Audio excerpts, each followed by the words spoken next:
તમારે થોડી વાર માટે કટ કરવો પડે હોય.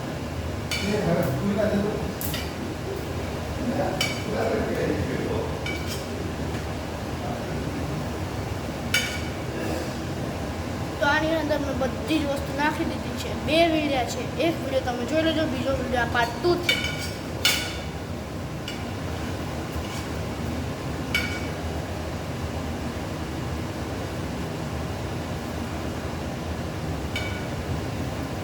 અને આ પાર્ટ 2 માં પણ લાઈક કરી દેજો.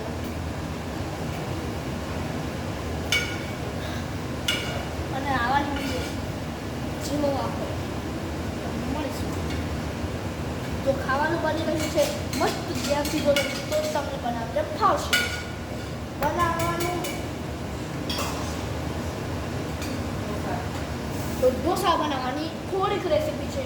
બીજું પાર્ટ 3 માં બતાવું છું, જેમાં ઢોસા બનશે. અત્યારે તો વઘાર કરવાનો છે, જે એની અંદર ખપશે એનો વઘાર કરવાનો છે.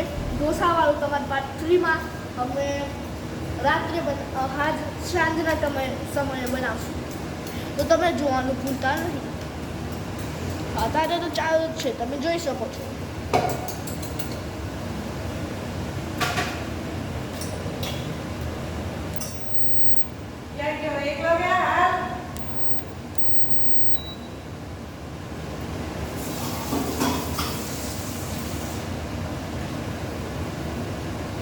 બધું તૈયાર છે. આ જે દેખાય છે તે માવો છે. તો માવો પણ બની ગયું. હવે મમ્મી તમે કહેતા રહેજો શું શું નાખો છો અને કેટલી માત્રામાં નાખો છો. ઓકે, ધીમો કર્યો. અને તમે આની અંદર ગેસનો પણ ઉપયોગ કરી શકો છો અને ઇલેક્ટ્રિક સગડીનો પણ. ટામેટું ડુંગળી ચડી ગયું છે તો 1 ચમચી હળદી નાખી અને તમે સ્વાદ અનુસાર નાખી શકો છો. હવે હિંગ, ચપટી, મરચું, લાલ મરચું તમને જોઈએ તીખાશે તો ચમચી દે.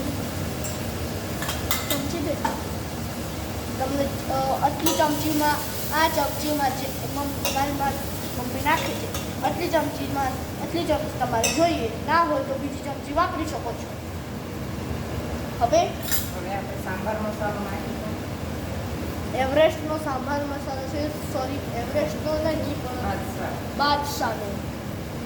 એનો ટાઈ જોઈ હશે. સાંભાર મસાલો નાખી આની અંદર એવું નથી કે બાદશાહ જ યુઝ કરવાનો, ગમે તે યુઝ કરી શકો છો. થોડું પાણી નાખીશું. પાણી એટલા માટે નાખીએ કે મસાલા ટીકા પડીને એમનો કલર સરસ આવે છે.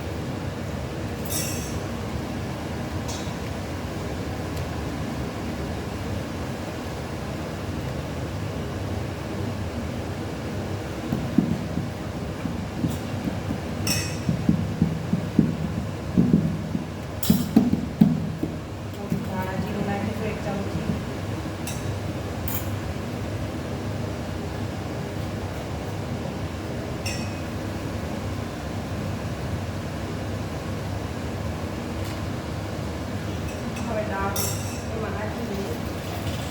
સાંભાર દાળ બનાવી હતી તે રાખી છે. પણ પેલી દાળ નથી, ખાલી તેનો આગળનો ભાગ.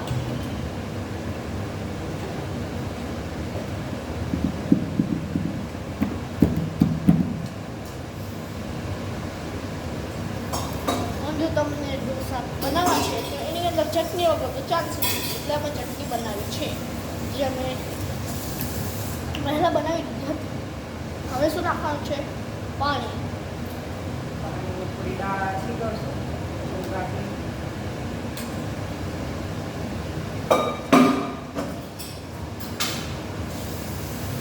અને એમ કહેવાય છે કે ઢોસા શરીર માટે બહુ સારા હોય છે. સાચું હોય મમ્મી? કારણ કે આ આઈટમ સાઉથ ઇન્ડિયન આઈટમ છે, એનામાં તેલ ઓછું છે. અને હું કહું છું મેગી અને એવી બહારની તળેલી વસ્તુ ના ખાવું હોય તો આ સાઉથ ઇન્ડિયન કે પછી ગુજરાતી ડિશ એવું જ ખાવાનું. સાદું મીઠું નાખીશું. કારણ કે આપણે દાળમાં પણ મીઠું નાખ્યું છે એટલે ચડાવવા માટે મસાલાની જરૂર નથી.